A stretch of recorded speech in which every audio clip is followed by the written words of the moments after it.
नमस्कार दोस्तों, आज हम जीव विज्ञान का एक नया पाठ शुरू करेंगे जिसका नाम है पादप वृद्धि एवं परिवर्धन। अब हम इसका पहला पाठ पढ़ेंगे। इस वीडियो में हम पढ़ेंगे परिचय और वृद्धि के बारे में। परिचय।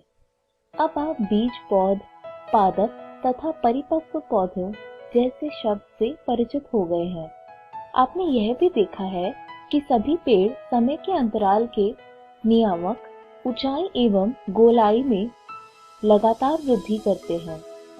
हालांकि उसी वृक्ष की पत्तियां, फूल एवं फल आदि न केवल एक सीमित लंबाई चौड़ाई तक होते हैं, बल्कि समयानुकूल वृक्ष से निकलते एवं गिर जाते हैं। यही प्रक्रिया लगातार दोहराई जाती है। सभी पौधों के अंग विभिन्न तरह के ऊतकों से बने होते हैं। पौधे की सभी कोशिकाएं युग्मज की संतति या वंशज होती है। सेब में अंकुरन एवं नवोद्भिदों का परिवर्धन। ये कुछ इस प्रकार का दिखता है। परिवर्धन दो प्रक्रियाओं का योग्य है, वृद्धि एवं विभेदन। शुरुआत में यह जानना अनिवार्य है कि परिपक्व वृक्ष का परिवर्धन एक युग्मक से शुरू होकर एक सुनिश्चित एवं उच्च नियमित वंशानुक्रम की घटना है। इस प्रक्रिया के दौरान एक जटिल शरीर संरचना का गठन होता है जो जड़ों, पत्तियों, शाखाओं, फूलों, फलों एवं बीजों के उत्पादित करता है और अंततः वे मर जाते हैं। एक जीवित वस्तु के लिए वृद्धि को सर्वाधिक आधारभूत एवं सुस्पष्ट विशिष्टता के रूप में जाना जाता है। वृद्धि को अवयव या अंग या इसके किसी भाग या यहाँ तक कि एक कोशिका के आधार में अनिवार्य स्थायी बढ़त के रूप में परिभाषित किया जा सकता है। सामान्यतः वृद्धि उपापचय प्रक्रियाओं से जुड़ा होता है जो ऊर्जा के व्यय पर आधारित होता है। इसलिए एक पत्ती का विस्तार वृद्धि है और ये इस प्रकार का दिखता है। पादप वृद्धि प्राय अपरिमित है। पादप वृद्धि अनूठे ढंग से होती है क्योंकि पौधे जीवन भर असीमित वृद्धि की क्षमता को अर्जित किए होते हैं। इस क्षमता का कारण उनके शरीर में कुछ खास जगहों पर विभेदक यानी मेरिस्टेम ऊतकों की उपस्थिति है। ऐसे विभेदकों की कोशिकाओं में विभाजन एवं व शाश्वतता यानी निरंतरता की क्षमता होती है।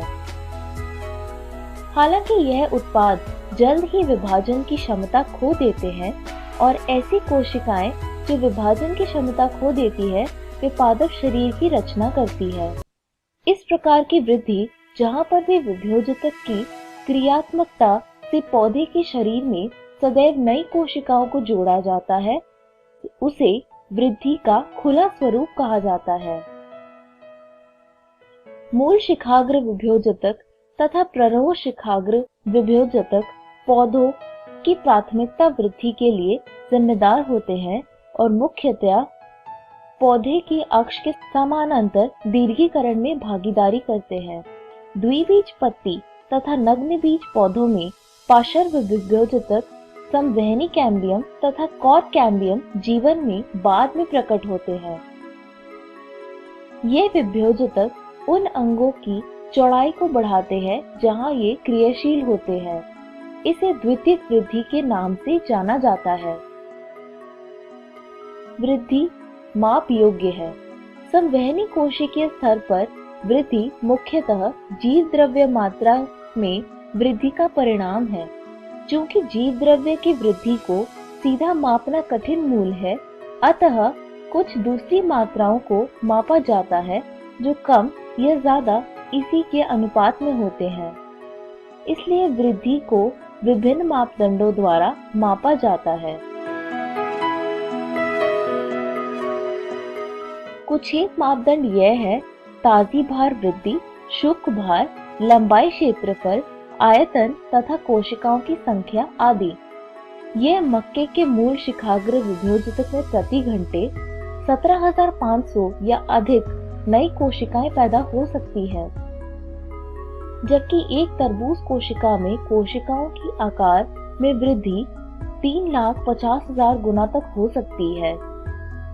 पहले वाले उदाहरण में वृद्धि को कोशिकाओं की संख्या में वृद्धि के रूप में व्यक्त किया गया है, जबकि बाद वाली वृद्धि को कोशिका के आकार में बढ़ोतरी के रूप में किया गया है। एक पराग नलिका की वृद्धि लंबाई में बढ़त का एक अच्छा मापदंड है, जबकि पृष्ठधार पत्ती की वृद्धि को उसके पृष्ठीय क्षेत्रफल की बढ़त के रूप में मापा जा सकता है। वृद्धि के चरण। वृद्धि की अवधि को मुख्यतः 3 चरणों में बांटा गया है: विभेदजतकीय, दीर्घीकरण और परिपक्वता।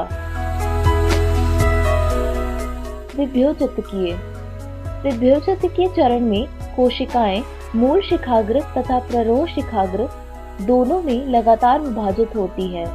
इन क्षेत्रों की कोशिकाएं जीव द्रव्य से भरपूर होती है और व्यापक संलक्ष्य केंद्र को अधिकृत किए होती है। उनकी कोशिका भित्ति प्राथमिक, पतली तथा प्रचुर जीव द्रव्य तंतु संयोजन के साथ सेल्यूलोजिक होती है। दीर्घीकरण विभेदजतक क्षेत्र के समीपस्थ कोशिका दीर्घीकरण के चरण का प्रतिनिधित्व करता है।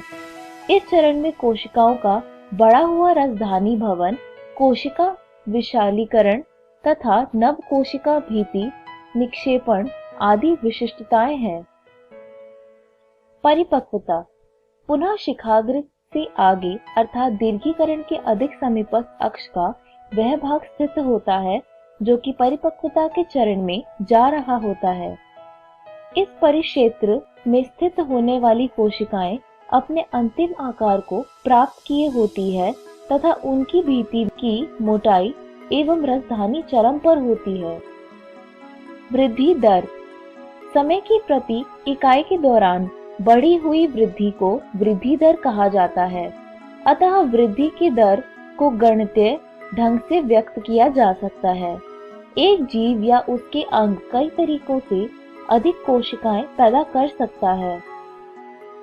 वृद्धि दर अंकगणितीय या ज्यामितीय संवर्धन हो सकती है। दिए गए चित्र में अंकगणितीय वृद्धि है और दूसरे चित्र में ज्यामितिक वृद्धि। अंकगणितीय वृद्धि में समसूत्री विभाजन के बाद केवल एक पुत्री कोशिका लगातार विभाजित होती रहती है, तो जबकि दूसरी विभेदित एवं परिपक्व होती रहती है। अंकगणितीय वृद्धि एक सरलतम अभिव्यक्ति है जिसे हम निश्चित दर पर दीर्घाकृत होते मूल में देख सकते हैं। इस ग्राफ को देखें जिसमें अंक की लंबाई समय के विरुद्ध अखिलित की गई है, जिसके फलस्वरूप रेखीय वक्र पाया गया है। इसे हम गणितीय रूप में कुछ इस प्रकार चक्र कर सकते हैं। LT equals to L0 plus RT, जिसमें LT है टाइम t के समय लंबाई, L0 है टाइम शून्य के साथ समय लंबाई और R जो है वो वृद्धि दर दीर्घीकरण प्रति इकाई समय है। हालांकि अधिकतर प्रणालियों में प्रारंभिक वृद्धि धीमी होती है और यह इसके बाद तीव्र गति से चरघातांकी दर में बढ़ती है। यहाँ पर दोनों संतति कोशिकाएं के एक समसूत्री कोशिका के विभाजन के अनुकरण करती है तथा विभाजित होने पर लगातार ऐसा करते रहने की काबिलियत बनाए रखती है। हालांकि सीमित पोषण आपूर्ति के साथ वृद्धि धीमी पड़ती हुई स्थिर चरण की ओर बढ़ जाती है। यदि हम समय के प्रति वृद्धि के मापदंड को नियोजित करते हैं तो हम एक विशिष्ट सिग्मोइड या एस ग्राफ पाते हैं। एस वक्र सभी जीवित प्राणियों की विशिष्टता है जो स्वाभाविक पर्यावरण में बढ़ अप्रगामी अवस्था रहे होते हैं। ये सभी कोशिकाओं, उत्तकों एवं एक पौधों की विशेष अंगों के लिए आदर्श है। चरघातांकीय वृद्धि को कुछ इस प्रकार प्रकट किया जा सकता है। W1 equals to W0 की पावर ERT। W1 अंतिम आकार है, W0 प्रथम आकार प्रारंभिक समय में, R यानी वृद्धि दर, T यानी समय में वृद्धि और E स्वाभाविक लघुगाणिक का आधार। यहाँ R बराबर एक सापेक्ष वृद्धि दर है तथा साथ ही पौधे द्वारा नई कोशिकाएं एवं उच्च पादपों पर पादप सामग्री को पैदा करने की क्षमता को मापने के लिए है, जिसे एक दक्षता सूचकांक के रूप में संदर्भित किया जाता है।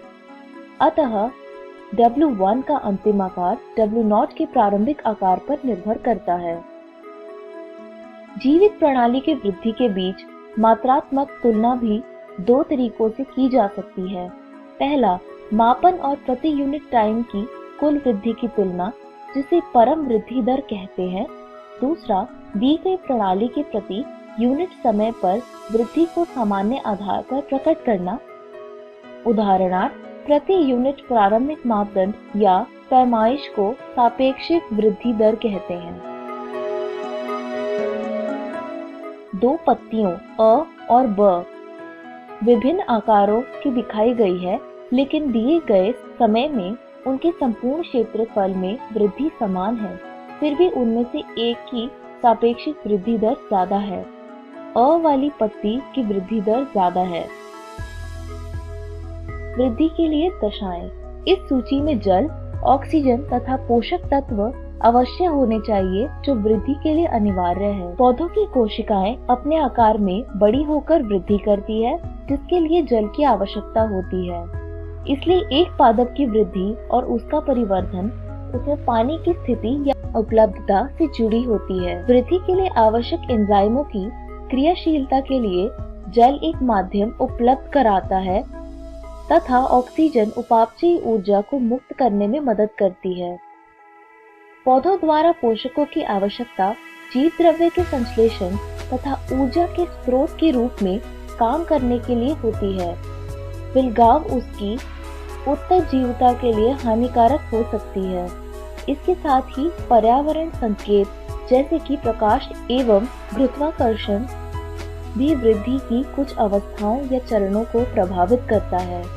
इस वीडियो में हमने सीखा परिचय और वृद्धि। अगली वीडियो में हम पढ़ेंगे विभेदन, निर्विभेदन तथा पुनर्विभेदन, परिवर्धन और पादप वृद्धि नियामक। धन्यवाद।